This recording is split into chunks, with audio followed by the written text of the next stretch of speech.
Welcome to the Baal Shem Kolel here in Spot. We got the beautiful scenery, and Yashakach to our holy cameraman, Yosef. You can use his services for great stuff. And welcome to our millions of listeners. Please God. So this week's parasha is Achrei Ma'is Kedoshim.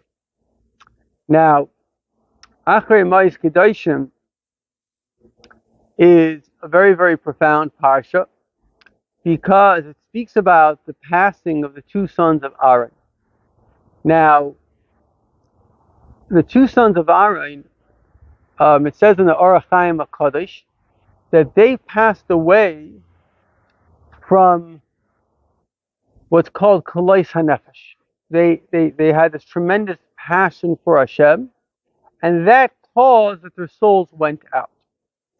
Now we find that there is such a concept called Kiddush Hashem.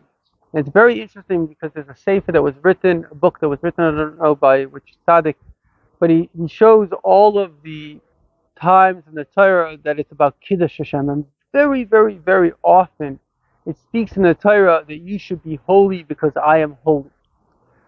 So what is the idea of holiness? What is the idea of Kiddush Hashem? It's a very interesting idea. So first of all, Chassidus teaches us that holiness is separation, right? Well, if I'm just like everybody else, then I'm not holy. Right? We speak about a person. Well, this person is a saint. What makes them a saint? Because they're not like everybody else. They're a little bit holier. They're careful in what they eat and what they think, what they see. They're a special person. This is holy.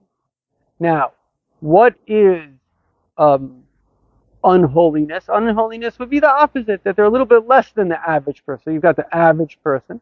And the holy person goes a little bit beyond that to do the will of Hashem, to be a good person. Then, God forbid, you have unholiness, which is a person who lowers themselves into whatever desires or behaviors, whatever the reason may be.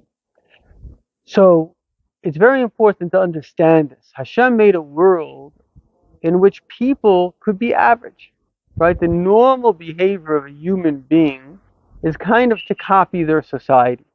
So if I am a regular person, what do? I'm regular.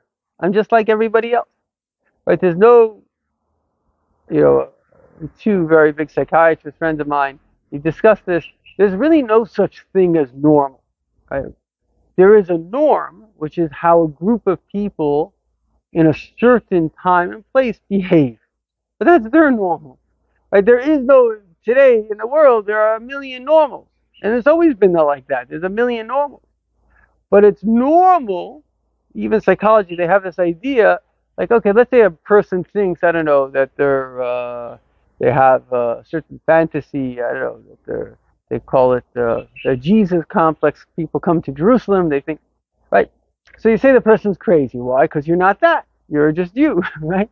Or a guy thinks he's a Messiah. Well, you're not. I remember I was actually by the hospital, Beis Yisrael, where the Rebbe was in the hospital. Last guy came in and he said, there are a lot of Chassidim there. He says, I'm the Mashiach. So one of the Chassidim said, it's very nice that you're saying the Mashiach, but you need everyone else to say that you're the Mashiach, right? So you have a delusion. Why is it a delusion? Because based on the criteria of Mashiach, you're not Mashiach. This whole crazy thing about a man and woman. Based on the criteria of what a man is, you're not a man. You're a woman. It's very simple. But then you have another situation. Even the idea of marriage, right? Based on what a marriage is, the definition of marriage, it's a man and a woman. That's what a marriage is. So the point is that if a person says, no, I'm defining a man as, well, that's not the definition of a man. Maybe, if I could say the dog is the cat, so I've lost my mind, or I'm just trying to convince everyone into something which is weird.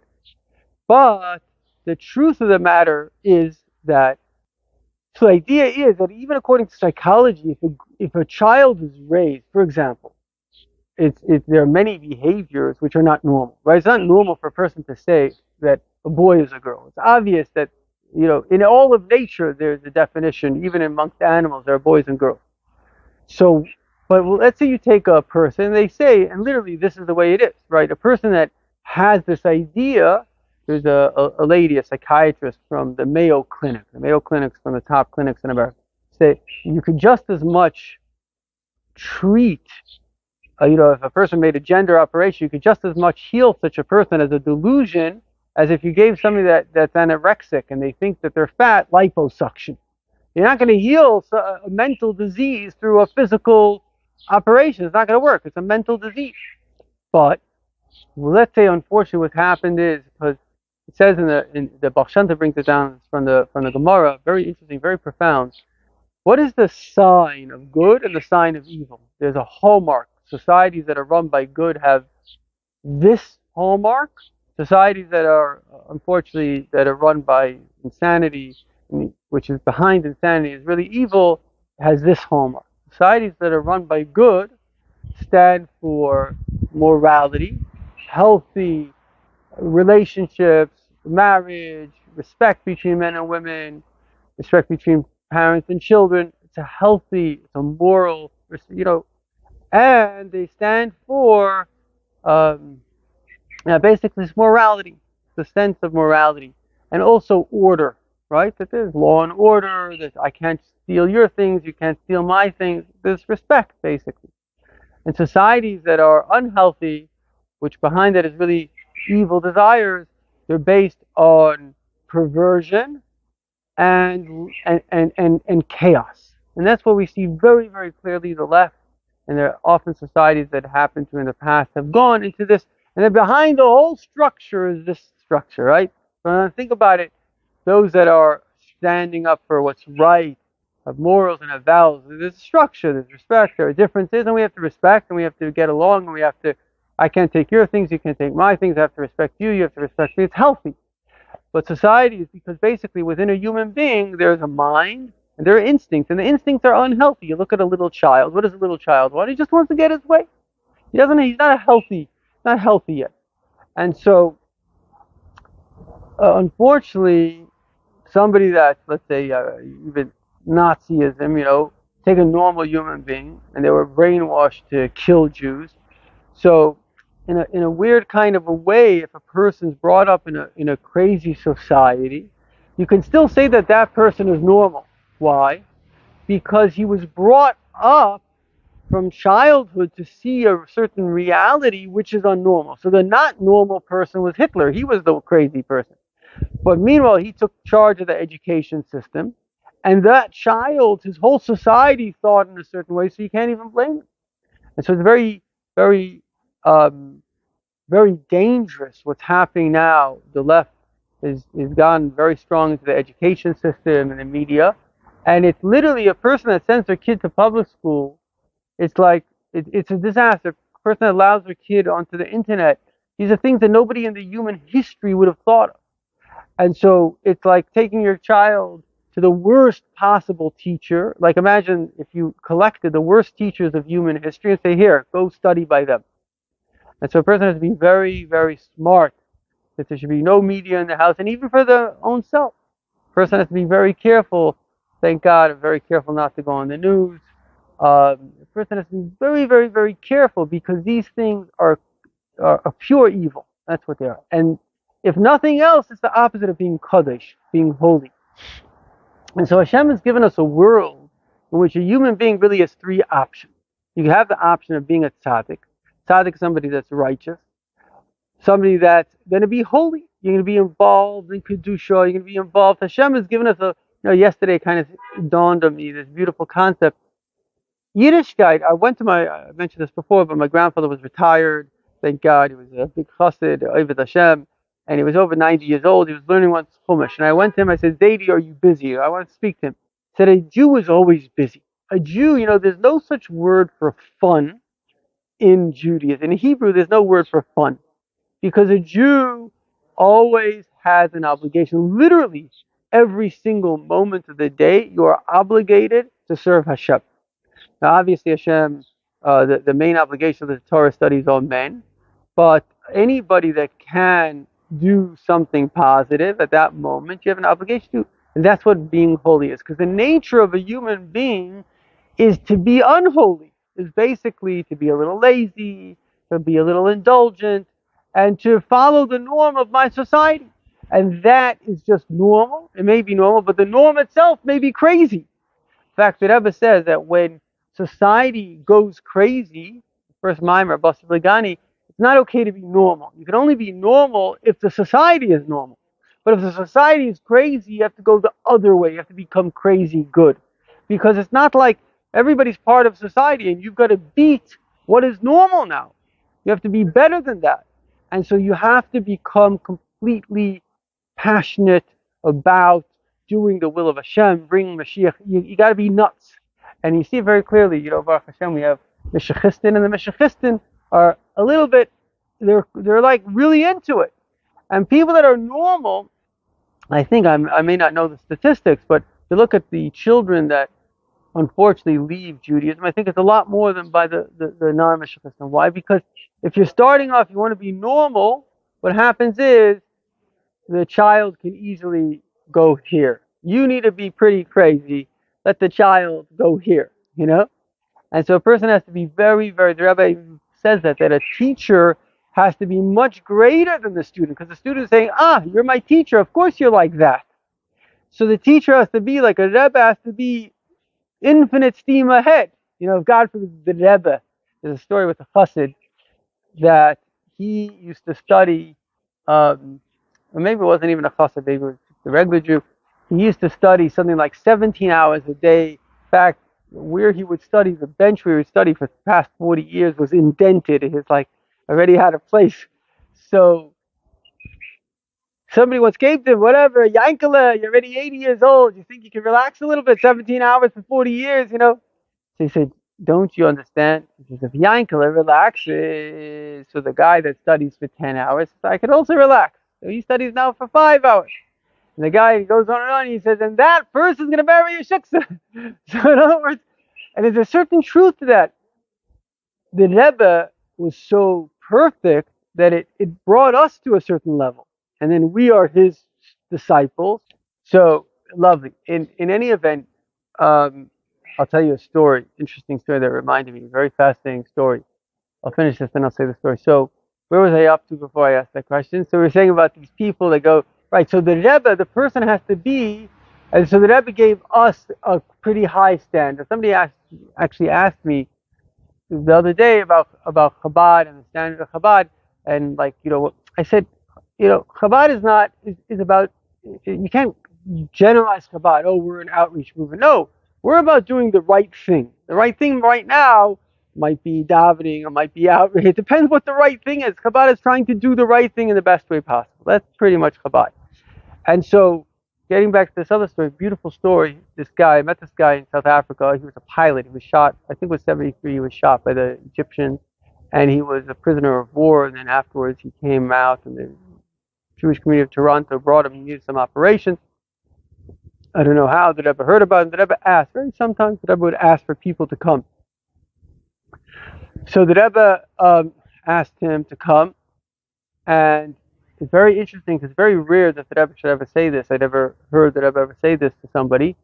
But the Rebbe knew his ancestors. He came from big tzaddik. In fact, I met a guy, Rabbi Wolf from Australia, a different Wolf than the famous one. When he came to the Rebbe, he was about Shuvah. The Rebbe told him, your grandfather is very happy that you're here. And it turns out that he comes from the Tzemach Tzedek. So the Rebbe knows everything. So the Rebbe tells him who his ancestors are. The Rebbe said to him, why aren't you religious?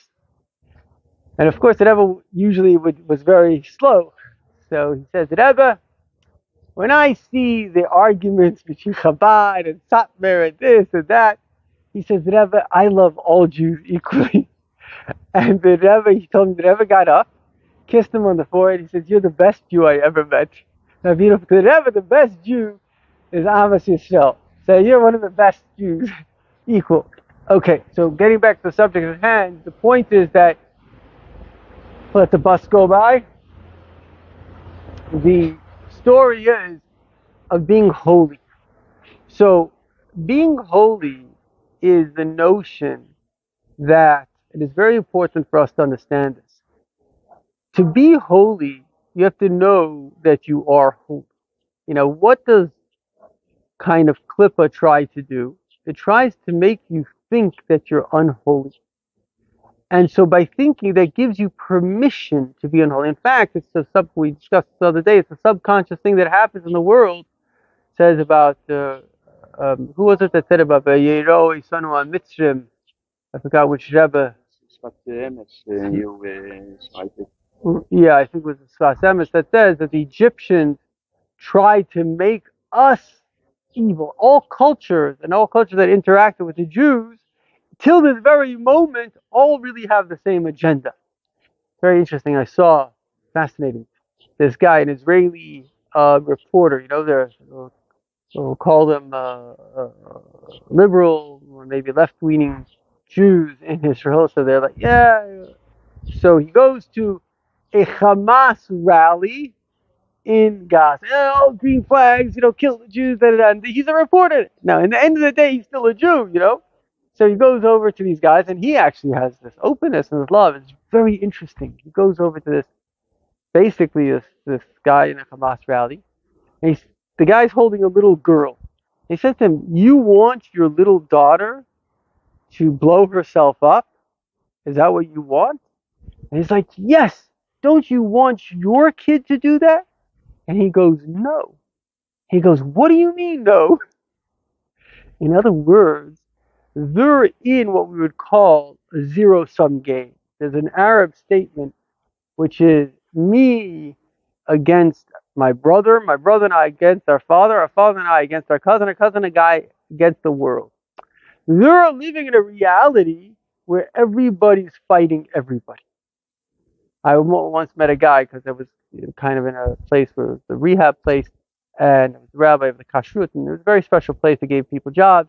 This guy was the head of the kind of Latino gang in jail. He was a nice guy, but he says, we didn't grow up like you. It was like eat or be eaten. And people, if they're pushed into that circumstance, God forbid, if somebody suddenly hears, oh, that tribe is coming to kill, it wouldn't take a second. Everybody would stand with rifles like that. So the point is that it's that I'm trying to remember where I was going with this. That in any event, the point is that to be holy is to be. This is the goal of Hashem. The goal of Hashem is actually that we create society, we create order in the world, and our goal in this world is then to continuously grow, to continuously be holy. But this was the point that I was saying, is that a person by nature wants to know that they're good. A person by nature wants to be good. And so it takes in the world a Rebbe, it takes that they go to the world and say, you're really good.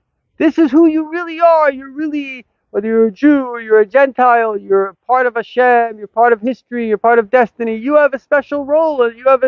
You're commanded by Hashem. There's something special about you. So a person has to believe this. Hashem didn't make us to be average. He didn't make us to be another animal. In fact, all these kind of philosophical ideas of crazy ideas that we're just another ape, they're just excuses to behave like an ape. But the truth of the matter is, no, God says, no, you're created in my image. You can behave like God. You have the ability to be godly. You have the ability, and that's what the Rebbe is like, non-stop showing us the greatness. You can bring Mashiach and you can do more.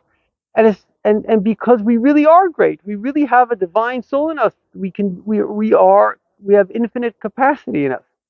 And this takes a Moshe Rabbeinu, it takes a Rebbe to show us who we are. And this is the idea of being Kaddish. This is the idea of being holy, which is that we have to reach a point where we are holy. We know that intrinsically I'm holy, and a child by nature knows this. A child by nature is good. We know that they're holy, and especially now with just the final stand of Klippa. Klippa is making its final. The Rebbe says it clearly, because Mashiach is going to come, and soon the Klippa is all going to disappear. All these crazy ideas are going to disappear. It's like when the Rebbe and all the Rebbes get up. It was like the people say, what were you even thinking? This whole thing is crazy. It's the emperor's clothing. It's just nuts. And the Rebbe is going to come, and suddenly it's going to be clear, to be a base of it, just be holiness. And everybody, all the people that have unfortunately been brainwashed, because they're good people, they're going to come quickly into the path of Hashem. The whole world will be the world of Hashem. And this is our mission. Our mission is to be holy, but in this world, to be ready to sacrifice for Hashem, because this is the truth. This is the way of truth, like you were saying before. Judaism is truth. The chayim v'levracha.